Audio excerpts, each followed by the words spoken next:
Bienvenue dans Fonction publique mon amour, le podcast qui explore, questionne et parfois bouscule, toujours avec l'envie de comprendre et d'avancer. Je suis Linda et chaque semaine, je vous propose des conversations sans détour avec ceux qui font bouger les lignes, innovent et croient en une fonction publique d'avenir. Parce que le changement commence par une idée et chaque idée a de la valeur. Alors place à l'épisode du jour. Hello Delphine. Bonjour Linda.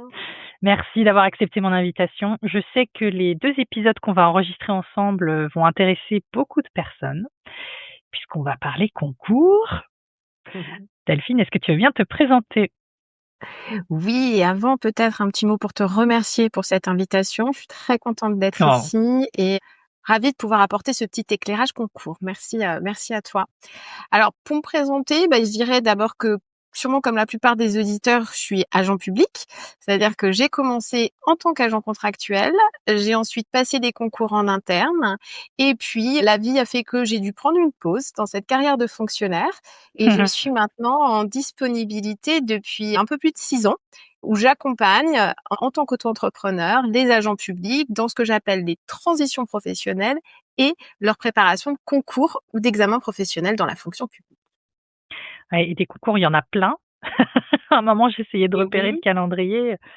Et du coup, alors, on a convenu ensemble d'un premier angle d'attaque, parce qu'en fait, quand on parle de concours, ça veut tout et rien dire. Et donc, on s'était dit, on va d'abord parler préparation.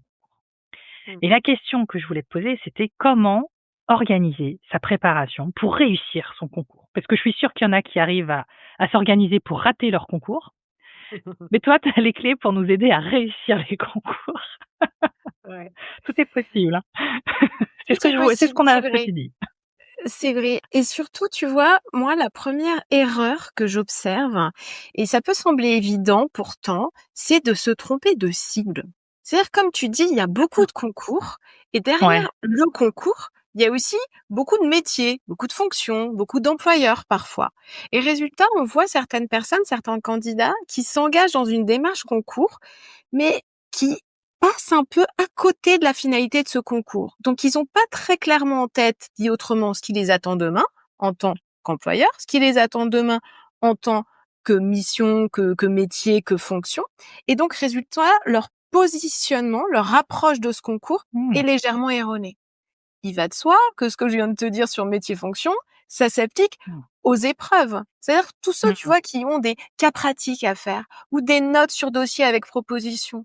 Si t'as pas clairement en tête pour quel concours, pour quel cadre d'emploi, donc sous-entendu pour quelle application, quel métier demain, eh bien, même la copie aux écrits va être légèrement décalée de la cible à atteindre et donc aura du mal à aller chercher la très bonne note si c'est ça qu'on vise. Ah, et ça, les jurys, ils vont le voir, ça, ils vont le sentir. C'est très perceptible. C'est très perceptible aux oraux, mais en réalité, c'est très perceptible dès les écrits. Encore une fois, faut penser à ça. Toutes les épreuves aujourd'hui qui ont vocation à être professionnelles, les cas pratiques, les notes sur dossier, notes avec observation, etc., on veut déjà voir quelque part un futur professionnel en action. Donc, il y a aussi une manière d'organiser, structurer, d'amener des éléments de proposition qui doivent correspondre au futur métier auquel on postule finalement. C'est comme disent les Américains, je crois, c'est fake it until you make it. Je crois que c'est comme ça qu'ils le disent. Exactement. Alors, du coup, ça m'intéresse. Il y a comment on fait pour comprendre cette cible, pour se mettre dans ce rôle?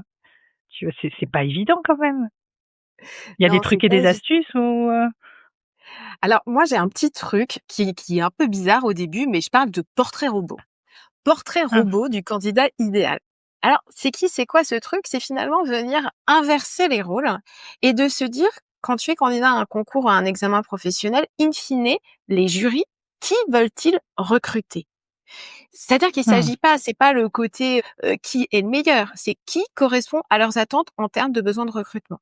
Je redonne mon exemple tout à l'heure. Si on présente par exemple un concours de catégorie A, on sait qu'on va être cadre dans la fonction publique, que potentiellement, même si on a une zone d'expertise une zone d'expertise, on aura aussi vocation à encadrer, à manager. Donc ça veut dire que le jury, lorsqu'il va sélectionner et observer son candidat, il a en tête la finalité où il veut arriver. Je veux recruter un cadre de catégorie A dans la fonction publique.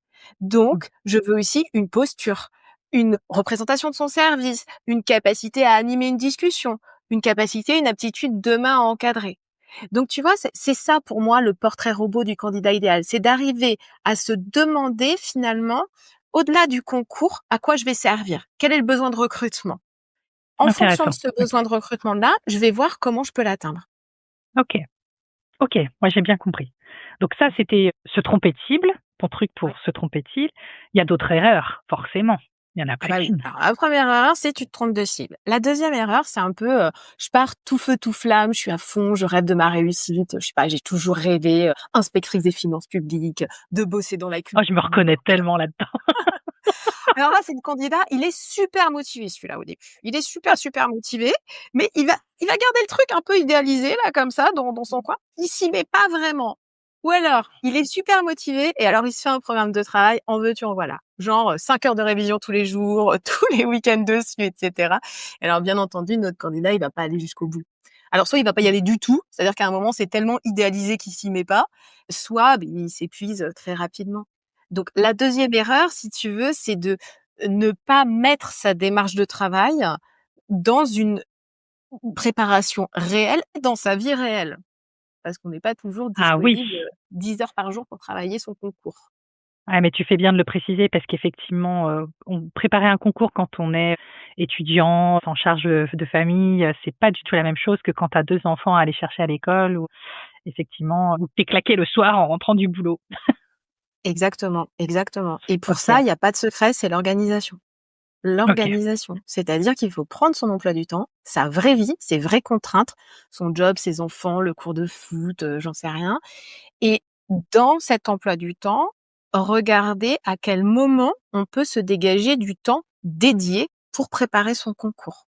Mmh. C'est pas forcément 3 heures tous les jours. C'est pas forcément tous ces week-ends. Ça dépend du niveau du concours qu'on souhaite atteindre, du niveau du concours qu'on prépare et de son niveau réel. Donc, d'abord, on estime sa charge de travail et ensuite, cette charge de travail, on la fait rentrer dans sa vraie vie. Et Mmh. une fois que ça, c'est fait, on s'y tient. Je dis souvent, c'est comme les Mmh. rendez-vous chez le dentiste. C'est pas, ah, je me dis que je vais bosser mon concours, puis finalement, j'ai fait ci, j'ai fait ça, Il j'ai fait répondu à des beau, mails. C'est un coup de fil, c'est beau, exactement, et je m'y mets pas. Donc, il je vaut vais mieux regarder Roland-Garros. exactement. Ah non, mais il y a des périodes, hein. Roland Garros, Ah ouais. Ah non, ça mais moi, plombe faut un pas pour peu rien. les révisions, hein. Au mois de mai, moi, le baccalauréat, je m'en souviendrai toute ma vie. Quelle C'est horreur! c'est ça. Ah non, non, non. Bref, petit aparté. OK. Donc la première, se tromper de cible. La deuxième, j'ai écrit en faire trop, Ouais. soit, trop vite, trop fort, pas adapté. Moi, je me reconnais beaucoup là-dedans et avec aussi cette motivation, tout feu tout flamme qui fait que, en fait, je vois pas tout le périmètre. J'ai non mais Linda, c'est bien effectivement, tu es à fond sur ça, mais tu oublies la partie B, en fait et du coup, tu mets complètement de côté, une grosse partie de l'épreuve aussi. Ah oui, oups. Exactement. D'où la cible, d'où le portrait robot.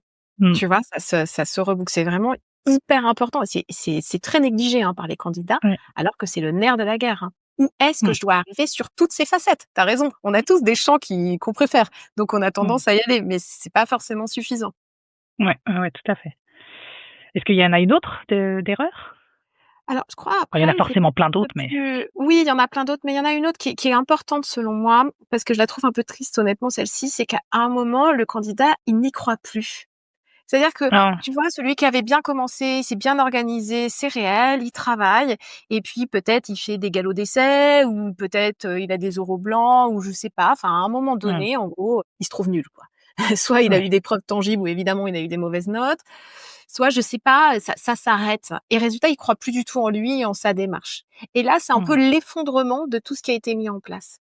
Donc ça, c'est vraiment une erreur à pas faire, c'est que il ne faut pas alors il faut être conscient de son niveau et du chemin qui reste à parcourir, mais il faut pas mmh, inverser les rôles, il faut pas se juger, il faut pas se dire, «J'ai pas le niveau», par principe ou dans l'absolu. C'est pas eux les correcteurs, c'est pas eux les jurys. Donc mmh, tu vois ce regard qu'on peut porter sur soi qui en général est beaucoup plus dur que le regard que des tiers vont porter sur toi et ça qui c'est fait vrai. que toute la démarche s'effondre. Ça c'est vraiment une erreur qui est lourde en conséquences, tu vois? Mmh, ouais, ça je veux bien y croire, effectivement et face à ça, comment est-ce qu'on garde la motivation du coup? Est-ce que tu as des trucs ou astuces? Ouais. Et ben, déjà, c'est d'être très clair sur ce qu'on fait et pourquoi on le fait. Je reviens un peu sur mon exemple tout à l'heure. En général, quand on postule à un concours, ça sort pas de nulle part. On a une Mmh. image, on se fait une idée. On se dit: «Ah, j'ai envie de travailler pour telle administration, pour tel employeur», ou bien ça peut être l'intérêt général, ou ça peut être telle politique éducative ou que sais-je, tu vois? Il y a quand Ouais. même quelque chose qui nous anime derrière. Donc déjà, c'est de bien l'identifier. Se dire: «Mais à un moment, qu'est-ce qui m'a plu? Pourquoi est-ce que j'ai eu envie d'y aller?» Ensuite, parfois, et ça c'est beaucoup plus personnel, mais c'est un peu les engagements qu'on prend face à soi-même ou face aux autres. Souvent, je trouve que souvent ce sont des mamans qui expliquent à leurs enfants que, elles vont retourner à l'école ou bien que là, elles vont travailler parce que justement, elles veulent avoir un meilleur travail, un meilleur niveau de rémunération et cetera. Et ça représente quelque chose pour elles, pour leur famille, pour ce qu'elles ont envie de faire. Ça peut être vrai aussi, hein, évidemment, pour des hommes.